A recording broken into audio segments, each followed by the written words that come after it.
Masu saurare Assalamu alaikum, Muhammad Anur Muhammad ne ke fatan an waye gari lafiya.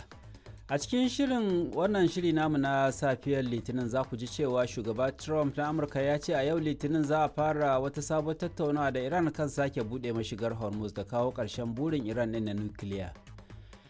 Japan da Amurka sun ce sun ɗauki wani mataki na haɗin gwiwa don farfaɗo da darajar kuɗin Japan ɗin bayan ta yi faɗuwar da bata taɓa yi ba a shekara 40. A Najeriya 'yan bindiga sun kashe wasu sojojin kasar suka kuma yi awon gaba da mutane da dama a jihar Zamfara. A makwabciya Sokoto ma sun kai hare-hare inda suka kashe mutane da dama.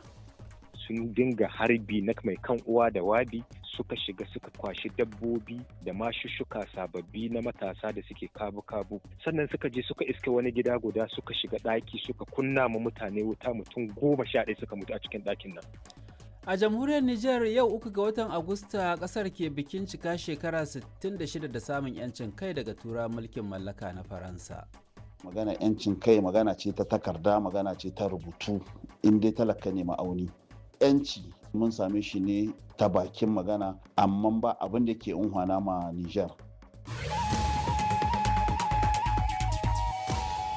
To za a ji waɗannan da ma wasu rahotannin a cikin shirin, amma yanzu bari mu fara da labaran duniya tukuna.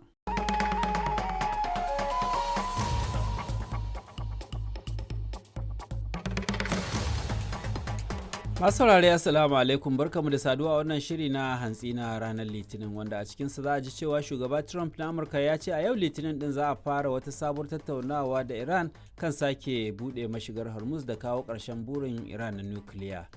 Hukumomin Myanmar sun ce tsohuwar jagorar ƙasar Aung San Suu Kyi da ke tsare a gida ta gana da wani wakili na ƙungiyar agaji ta duniya ta Red Cross sakamakon damuwar da ake nuna kan lafiyarta.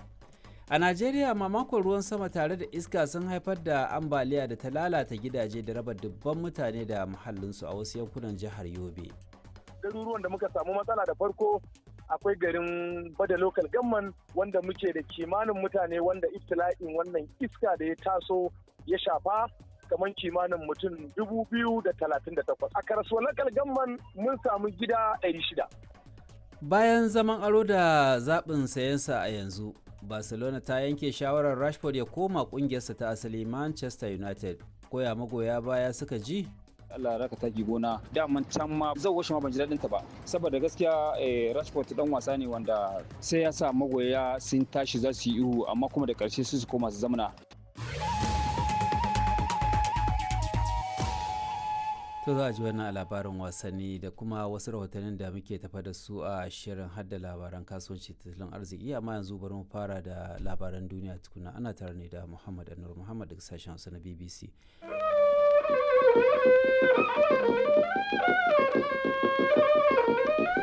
Sashen Hausa na BBC ke magana akan mita 13 da kuma shafin mana intanet bbchausa.com.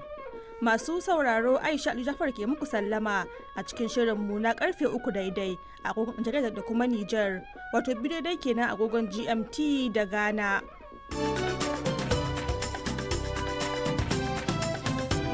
To a cikin shirin za ku ji cewa hukumomin kwallon kafa na kasashen Turai na ci gaba da janye goyon bayan su ka sake tsayawa takarar shugaban FIFA Gianni Infantino.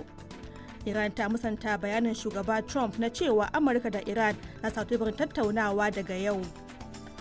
A Najeriya wasu shugabannin addini da manyan 'yan siyasa sun goyi bayan sukar da tsohon bishop ɗin Abuja ya yi wa shugaban ƙasar na rashin jurewa adawa da jefa 'yan ƙasar cikin matsanancin hali. To me ya fada da ba shi ne 'yan Najeriya suke kuka ba, shiga kasuwa, shiga titi, kukan da kai ba ma Kirista kaɗai ba har musulmai da kowa a Najeriya yana kuka akwai rashin tsaro, yana kuka akwai yunwa, yana kuka abubuwa ba su tafiya. Har ila yau a Najeriya kasar ta shiga wani kawancen tsaro da Saudiya da wasu kasashe 12 domin kare hanyoyin kasuwanci da sufurin mai a tekun Bahar Maliya. To sai dai duk da yabawa da masana ke yi sun kuma ja hankalin kasar. In dai aka ce Najeriya za a zo a ce za a nema taimako mu je mu yaƙi, to wannan abun gaskiya Najeriya bai kamata su shiga abin da bai dame ta ba. Na biyu kuma in dai mun yi saboda kan cinikayyar manmu ne, to gaskiya yana da kyau kuma zai taimake mu.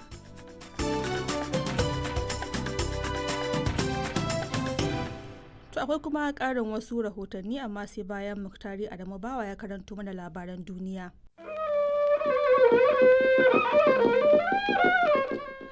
Sashen Hausa na BBC ke magana akan mita 19 da mita 25 da shafinmu na intanet bbchausa.com. Masu sauraro Assalamu alaikum. Aisha Aliyu Jafar ce ke fatan kun wuni lafiya a cikin shirinmu na karfe 8:30 a agogon Nijar da Nijar, wato 7:30 kenan a agogon GMT da Ghana.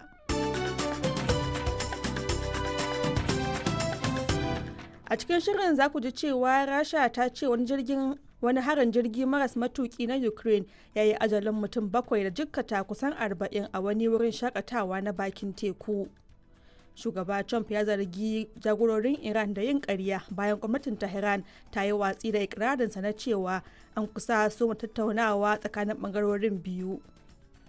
A Najeriya, kwamitin da shugaban kasar ya kafa domin tsara ka'idojin doka na aiwatar da 'yan sandan jihohi ya ce yawan jama'a da arzikin kasar ya bayar da damar kafa su. Rashin tsaro ya yi yawa, kuma 'yan sanda da muke da su yanzu yawansu bai kai yadda za su adresin yawancin matsalolin da ake samu na insecurity ba. Kuma ƙasa tana da arziki wadda kowace jiha yanzu tana da damar za ta iya ta kafa nata state police. Har ila yau a Najeriya, gamayyar kungiyoyin fararen hula sun buƙaci majalisar dattawan ƙasar da ta yi watsi da wani ƙudurin doka da suka ce na yunkurin daƙile ayyukan kungiyoyin fararen hula da kuma na 'yan jarida a ƙasar. Muna ga cewa wata dabara ce da za a ci gaba da daƙile aikace-aikacen kungiyoyin farar hula da kuma waɗanda suke neman lalle a ringa bin doka a Najeriya. Mu muna ga cewa a yi watsi da ita ba ta da amfani.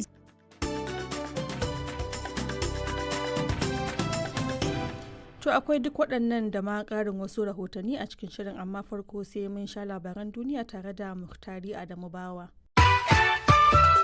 DW shirye-shiryen sashin Hausa. To jama'a barkanmu da safiya da fatan kun wayi gari lafiya, sannan ku da kasancewa da zangon farko na yada shirye-shiryen sashin Hausa na DW daga nan birnin Bonn a tarayyar Jamus.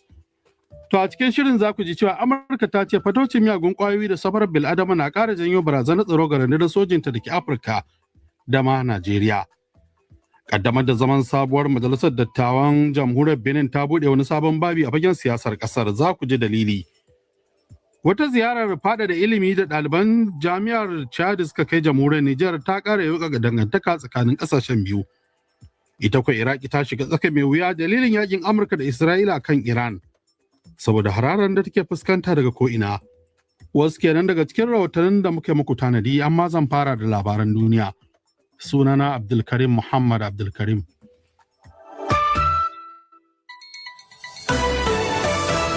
DW labarun duniya. Morocco ta zargi masu yaɗa labaran bogi a shafukan sada zumunta da ingiza mutanenta zuwa Spain. Jiragen ruwan Saudi Arabia makare da mai sun ƙetare mashigin Bab al-Mandeb na Yemen. Jagora adawa Myanmar da ke tsare Aung San Suu Kyi ta gana da ƙungiyar agaji ta Red Cross. DW shirye-shiryen sashin Hausa. Masu mu barkamu da warhaka da kuma kasancewa da ku a zango na biyu na yada shirye-shiryen sashen Hausa na DW wanda ke zuwa muku kai tsaye daga birnin Bonn na tarayyar Jamus. A jerin rahotannin da muka yi muku tanadi, za a ji halin da ake ciki a jihar Zamfara, Najeriya. Bayan da 'yan bindiga suka yi garkuwa da mutane 50 tare da kashe dakarun gwamnati. Har yanzu a Najeriya, bayan da hukumar zaben kasar INEC ta wallafa sunayen karshe na 'yan takara a zabukan shekarar 2027, masu rajin kare demokradiyya sun yi alawadai da salon sauya sunayen 'yan takarar.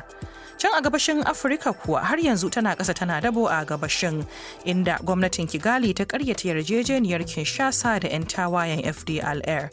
Muna tafiye da labarin wasanni da shirin muhalli, amma duka sai Muhammad Tijani Hassan ya fara da labarin duniya.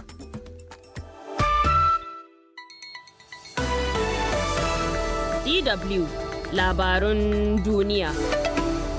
'Yan bindiga a Najeriya sun saki alkalin babbar kotun jihar Kebbi wanda aka sace a makon da ya gabata. Girgizar ƙasa mai ƙarfin maki 5.6 ta afku a gabashin Masar. Isra'ila ta bayyana damuwarta kan shirin Trump na kwancewa Hamas ɗamara a zirin Gaza. DW shirye-shiryen sashin Hausa. Masu sauraron mu barkamu da wannan lokaci da kuma sake kasancewa da ku a zango na uku kuma na ƙarshe na yada shirye-shiryen sashen Hausa na DW. A jerin rahotannin na wannan yammaci za ku ji yadda kungiyar tarayyar Turai ta buƙaci ganin an ƙarfafa matakan tsaron ƙasashe da arewacin Afirka ta hanyar haɗaka tsakanin ƙasashen kungiyar.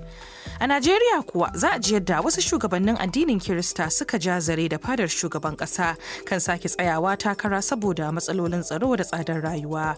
Za a ji martanin ɓangaren gwamnati a cikin jigon shirin. Muna ma tafi da rahoto kan yadda Turai ke fuskantar mummunar gobarar daji a wannan bazarar sakamakon matsanancin zafi da aka taɓa fuskanta a tarihi da kuma ƙarancin ruwan sama.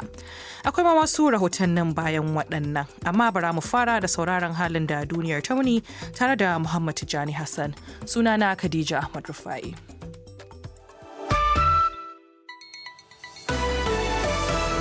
DW Labarun duniya. Trump ya yi gargaɗin cewa takunkumin toshe tashoshin jiragen ruwan Iran na nan daram har sai ta miƙa wuya.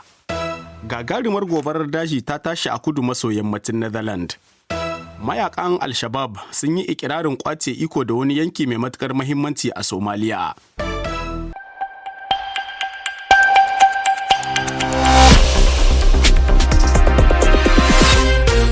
Karfe 7 agogon Najeriya, Nijar, Kamaru da Chadi, 6 kenan agogon TU da Ghana. Sashen Hausa na Radio France International ke magana kan mita 22 da 25. Rukayya Abba Kabara. Mai sauraro barkamu da asbahin wannan rana ta Litinin da fatan mun waye gari cikin koshin lafiya ga kanin labarin da muke tafa da su. A tarayyar Najeriya 'yan ta'adda sun kashe mutane 12 a jihar Sokoto. Jamhuriyar Nijar na bikin ranar 'yancin kan ƙasa a yau. Shugaban Amurka Donald Trump ya ce akwai yiwuwar sake shiga yarjejeniyar zaman lafiya da Iran. To madalla yanzu ga labarin bi da bi.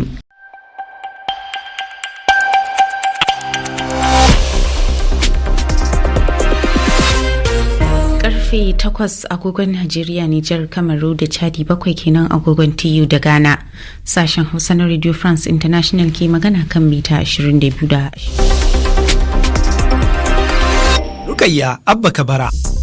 Mai sauraro barkamu da sake kasancewa tare a zagaye na biyu na labarin wannan safiya da fatan mun waye gari cikin koshin lafiya ga kanin labarin da muke tafa da su. A Najeriya 'yan ta'adda sun kashe mutane da dama tare da garkuwa da wasu a hare-haren karshen mako da suka kai jihohin Sokoto, Zamfara da kuma Katsina. Matatar mai ta Tema da ke kasar Ghana ta fara aiki. Sannan shugaban Amurka Donald Trump ya ce akwai yiwuwar ya sake shiga wata yarjejeniyar zaman lafiya da Iran. To madalla yanzu ga labarin bi da bi.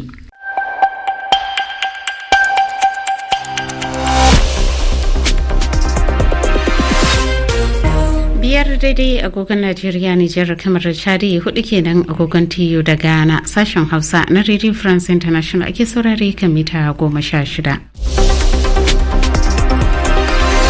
Azima Bashir Aminu.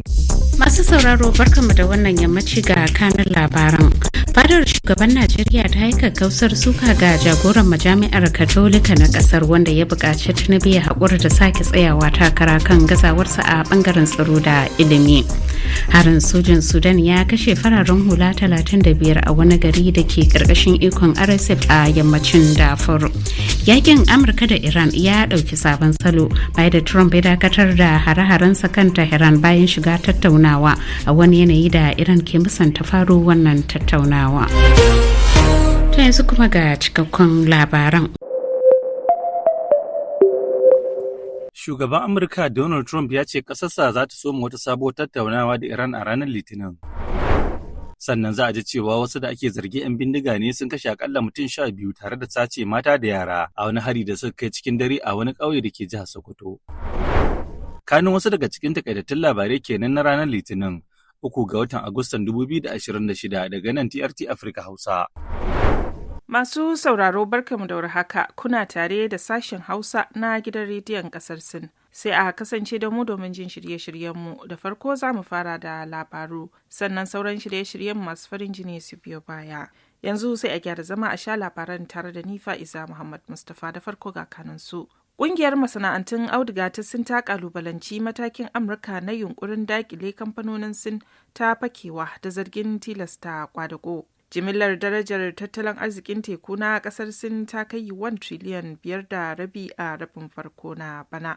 Gwamnatin Najeriya ta fito da wasu ƙa'idoji da za su kawo sauƙi ga 'yan ƙasa masu shigar da na'urori marasa gurɓata muhalli daga waje.